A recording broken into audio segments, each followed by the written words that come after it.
Hi people, I'm Mrs. Gerber. I love teaching science, especially for grade 12. My grade 12, the last year I taught them did very well. They had 100% passing rate and they had the highest average in Tshwane South. I decided to start my own YouTube channel and I'm starting with the basics first, being the basics, the ABC, starting with the hydrocarbons. And I look forward to teaching you this. Right. So if you look at part one basically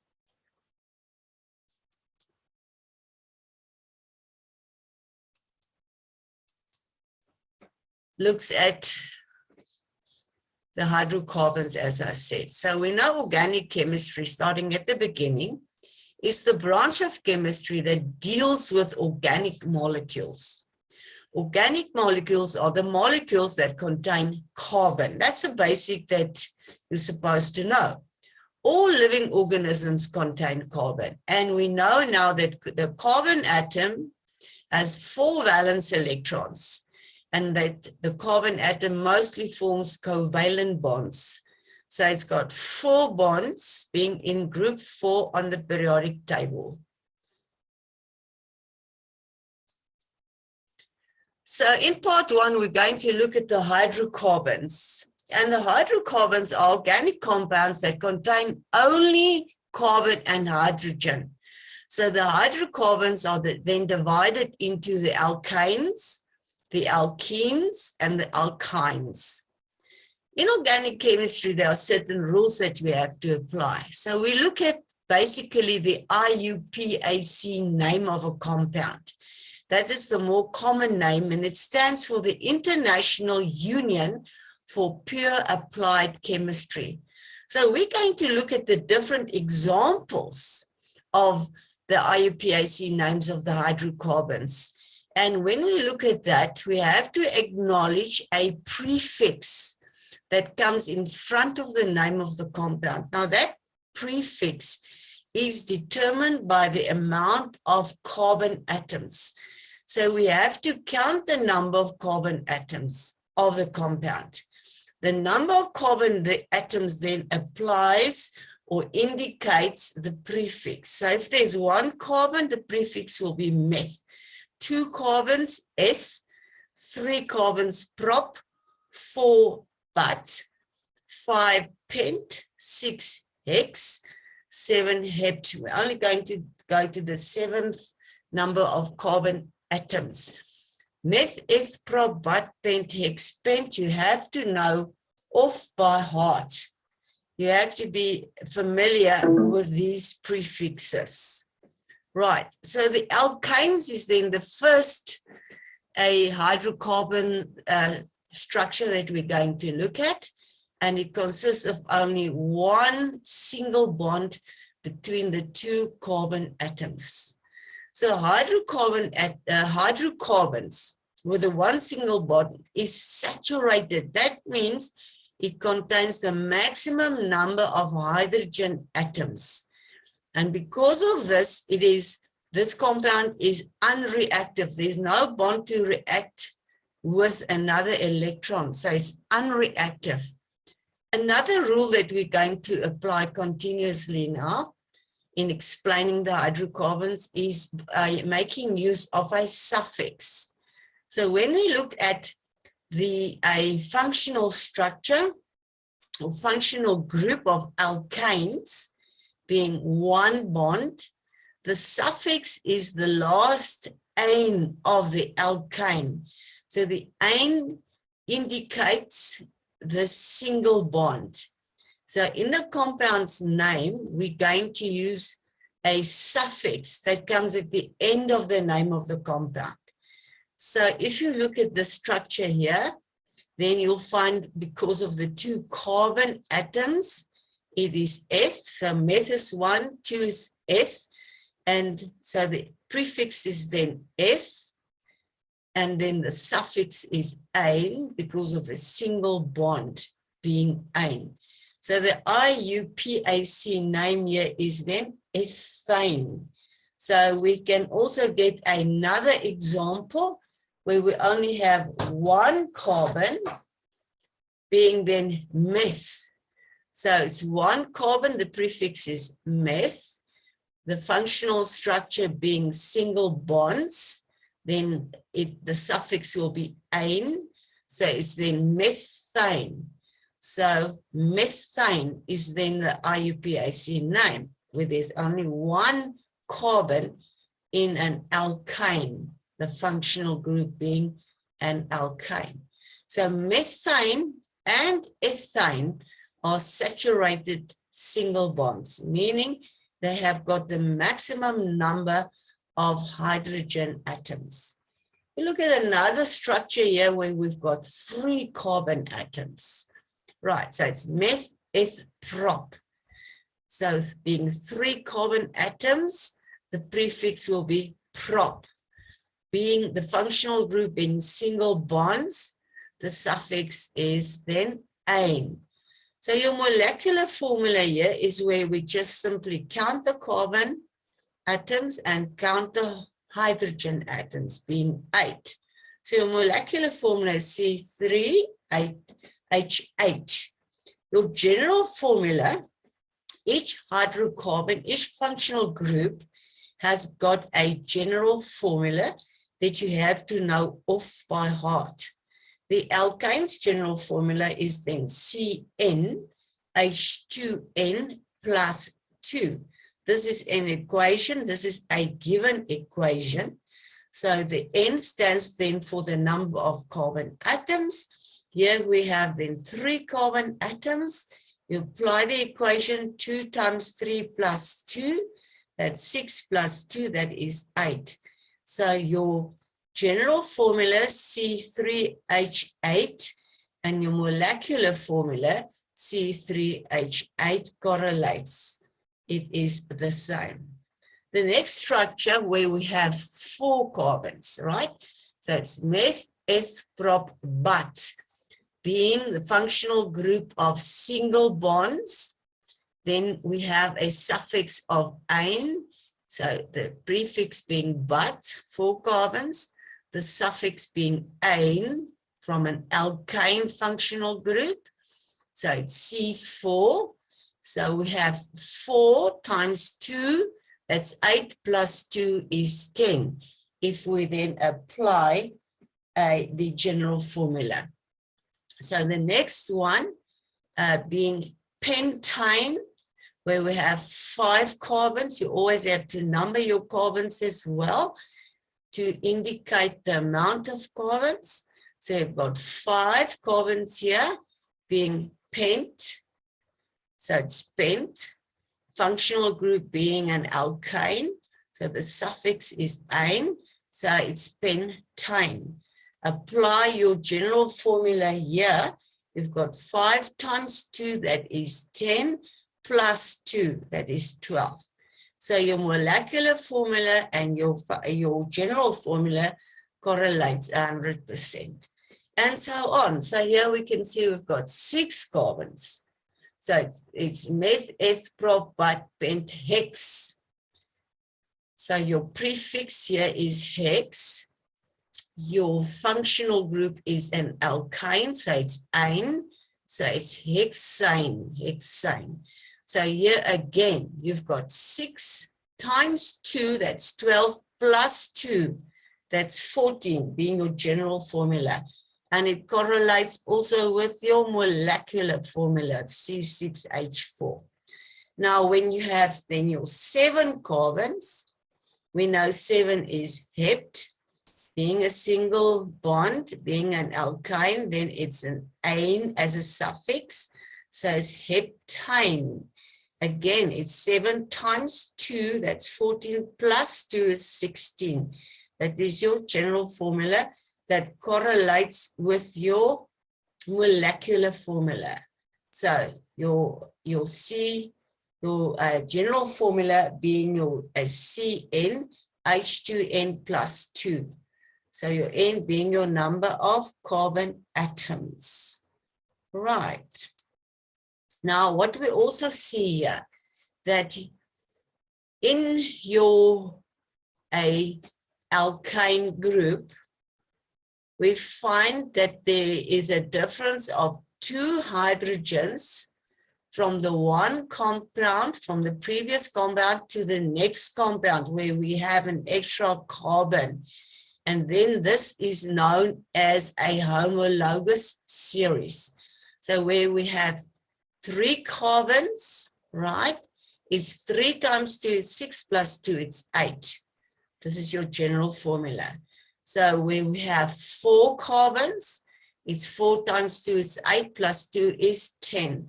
The difference being then 2 hydrogens. Here it's the same. 2 times 5 is 10 plus 2 is 12. So from butane to pentane, there's a difference of 2 hydrogen atoms, being obviously another extra carbon. Hexane, the same. 6 times 2 is 12 plus 2 is 14. Again, a difference from pentane to hexane, a difference of 2 hydrogen atoms, and so on. So heptane being 7 carbons, 7 times 2 is 14 plus 2 is 16, 2 hydrogens. So this is a homologous series where there is a progression of a difference of 2 hydrogen atoms. Now that is then the alkynes. So the alkynes being a single bond, being a homologous series, and using the functional structure, the functional group as a suffix, and the number of carbon atoms as a prefix. Right. So now let's look at the alkenes. The alkenes have at least 1 double bond between the 2 carbon atoms. Right. Now immediately here you can see that there is not the maximum number of hydrogen atoms. Therefore, it's unsaturated and it is reactive. Where at the alkynes, that was not the case, right? It had the maximum number of hydrogen atoms. It was saturated and it was not reactive. It was unreactive. At the alkenes, it is different. It is unsaturated because of the lack of the maximum number of hydrogen atoms, and it's reactive because there's a lack of hydrogen atoms here, and there's 2 bonds there that does not have the maximum number of hydrogen atoms.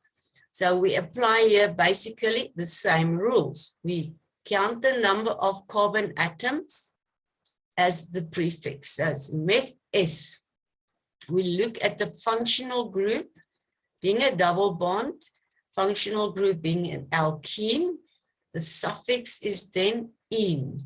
So it is then meth-eth. So eth is the prefix and -ene is the suffix. So it's then ethene. It's also known as ethylene. The alkenes also form a homologous series, and we will look at that shortly. Right, so here we can look at a little bit more complicated compound, being an extra carbon. So what we do here, we always count the carbons from the side, closest side of the functional group. So the functional group being on the right-hand side, we have to count the carbon from the right-hand side. Now we know that the alkanes, a general formula was CnH2n plus 2. But in the alkene, the general formula is CnH2n, right? You have to know these equations, these formulas off by heart. Now the molecular formula you can just count by counting your carbon and your hydrogens, and you'll see it's C3H6. Right, now, as I said, you count from the side of the functional group. So there's 3 carbons. So that is a meth-eth-prop. So the functional group indicates the suffix being an "-ine". We always go to the lowest number of the lowest carbon number being 1 here. The functional group, as we said, being "-ine", and then the prefix being meth-eth-prop. So it's prop. The number comes before the suffix. So the number that indicates where your functional group is of the number of carbon is then just before your suffix. So it's prop, because of 3 carbons, 1, first carbon, in the functional group. So it's prop 1 in. We also make use of a condensed formula. The condensed formula is just a way of writing without showing your bonds.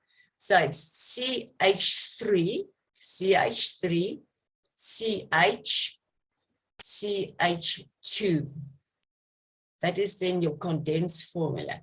So we make use then of a condensed formula, a general formula, and a molecular formula. Right, so let's look at another example. Here we have 4 carbons. Right, so again, you number your carbons. Because of the equal number here, it would not have mattered if I started from the right-hand side, 1, 2, 3, 4, or if I start from, like I did here, from the left side. It boils down to number 2. If I started from the right side, it would have been 2. Now I'm starting from the left side, so it's number 2. So the functional group is at carbon 2. The functional group then indicates our suffix being "-ine", and the 4 carbons, meth-eth-prop, but, showing then the prefix. Right, so the general formula here is then what we said, CnH2n, N being the number of carbon atoms, that's C4, 2 times 4 is 8, right? And that is then 8. Remember, there's no plus 2, there's just CnH2n. So it's C4H8, and it correlates with the molecular formula.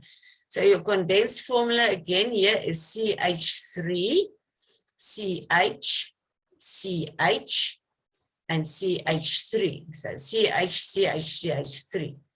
IUPAC is your number of carbon atoms being but, the number indicated of the functional group, that's 2, and the functional group being "-ine", so it's but 2 in.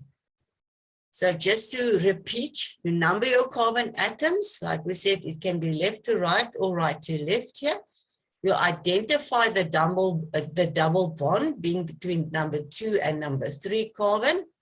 You always stick with the lowest number. The 4 carbons indicate that it's in the prefix of but.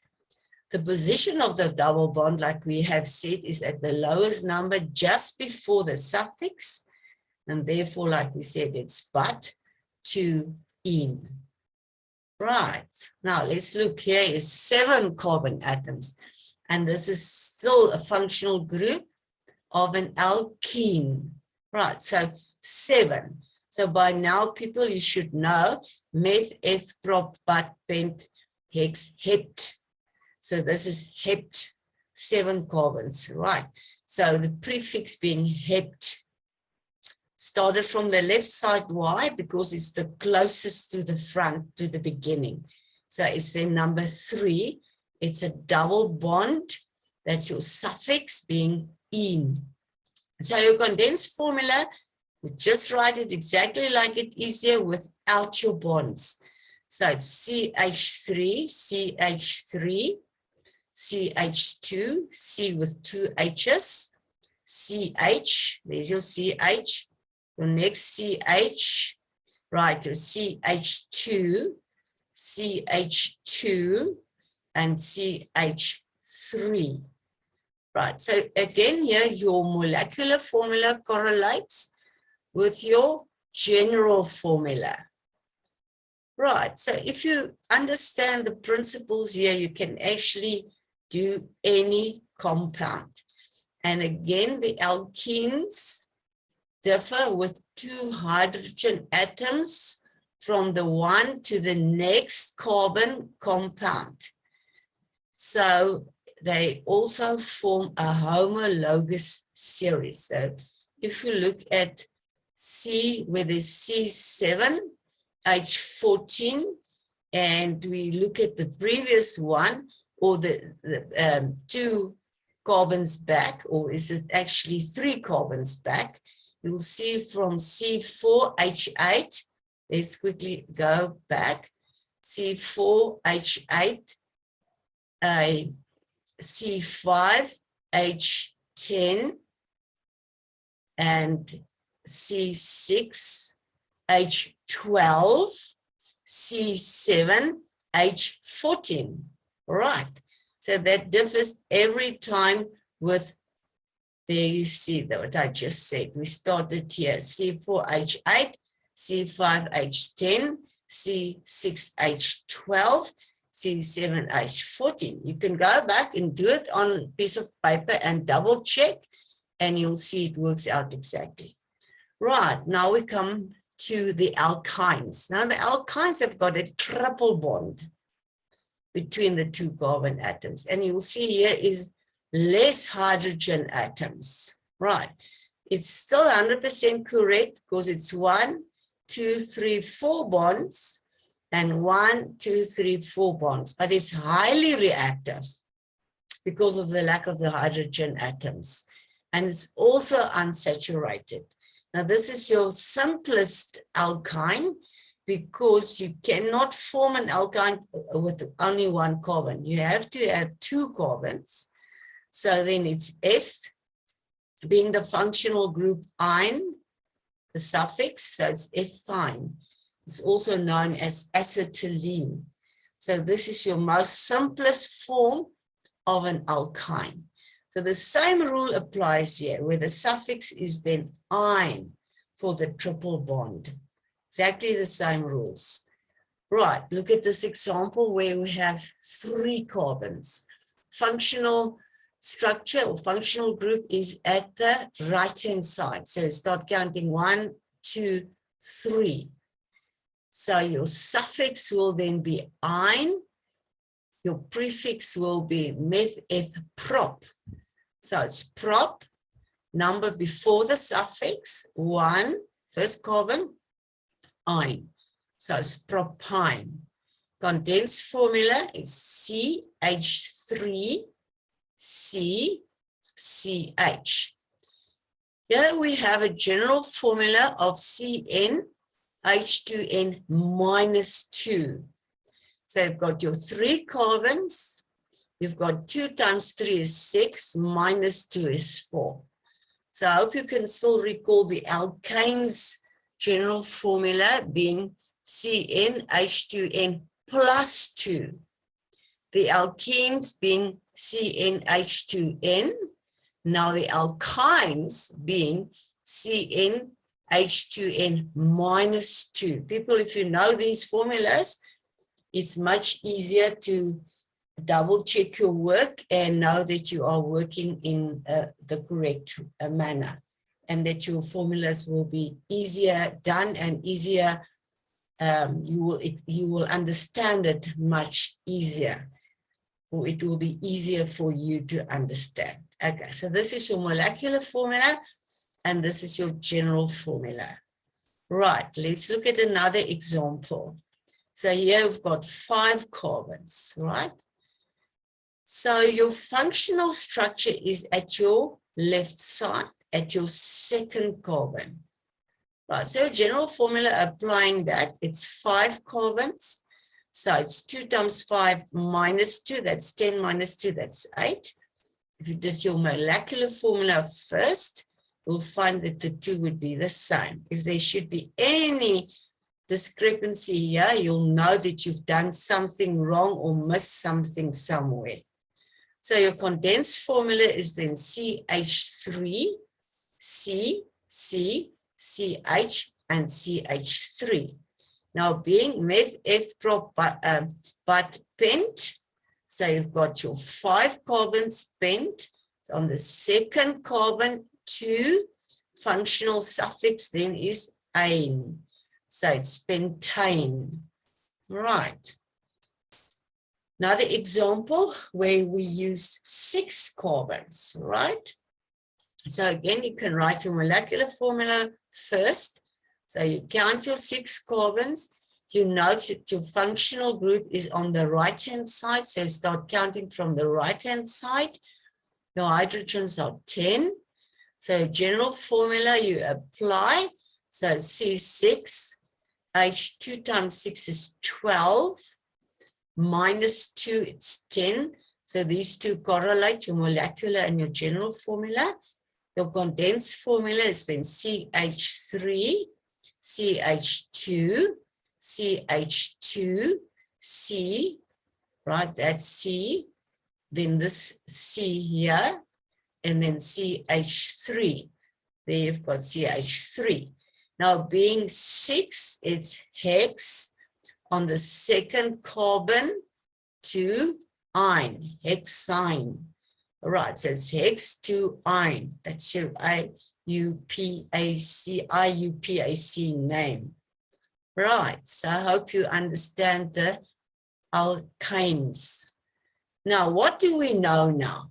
That the functional group is known as a specific group of atoms within the molecule that we've just discussed now. So the first functional group of the hydrocarbons, we've only done hydrocarbons, with single, double, and triple bonds are then the alkanes. They were the single bonds, alkenes with the double bonds, alkynes with the triple bonds. So thus we recognize the functional group when we look at the suffix of the name. So the moment we see an ane, we know it's a single bond. The moment we see an ene, we know it's a double bond. The moment we see the ine, we know it's a triple bond, or the other way around. A single bond has got an ane, a double bond has got an ene, a triple bond has got an ine.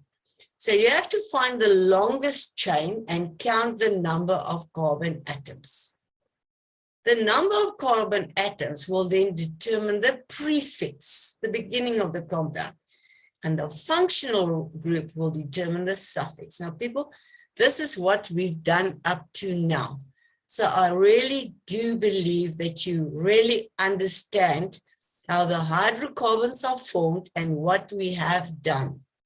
Now, in the basics, we just looked at the basics now of organic chemistry.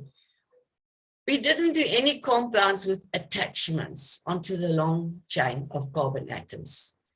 Because when the moment there's attachments, the suffix then has got an "il" of that attachment.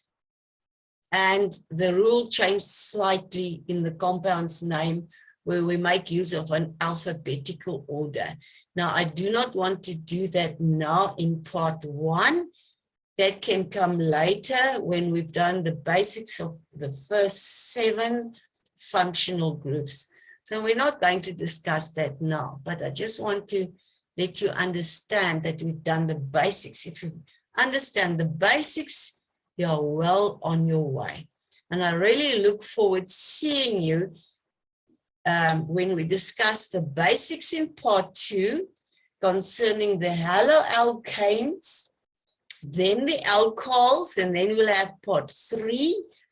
And then maybe part 4 we'll see where we start playing around with the different structures. And because then by then you'll understand it properly and we can have lots of fun doing some of the more difficult compounds. It was very good to be with you, and I look forward to see you all in part 2.